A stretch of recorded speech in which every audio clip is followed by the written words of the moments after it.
have a physical relationship is not an offense. It can be a consensual relationship between two adults. And it says different in a thing that in case of minor, the consent will not be important, but that's not the point here. Point is, in a case where two adults are there, if a woman is forced into a sexual relationship, I'll use the word forced, which includes lurement also, but excludes the consensual relationship. If a relationship is consensual, there is nothing wrong in it, and that's what the Supreme Court has held.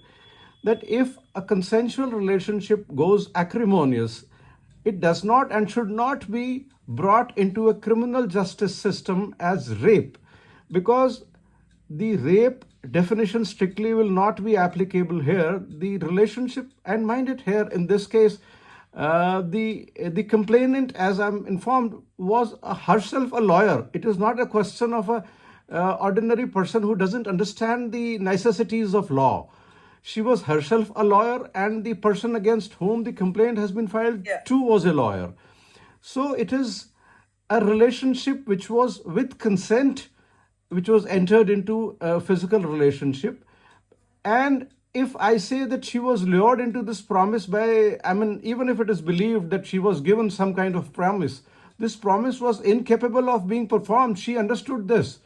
Now, whether she would be lured, she was lured or she was not lured is a question of fact, which perhaps in the given circumstances which Supreme Court has said will not be applicable, because both the parties were not so naive and they were not person on the street that they didn't know what the necessities of law were. She was herself a lawyer. And minded that the criminal justice system in India, which is a right given to a woman if the forced sexual relationship is done to her, is a right given to her so that she can get the person, the accused, punished. But this right is not an absolute right. This has certain things, certain parameters to be followed. It has to be a forced relationship. It has to be against her consent. Here, if the consent was there, maybe whatever was the reason, I mean, it is immaterial here. It is not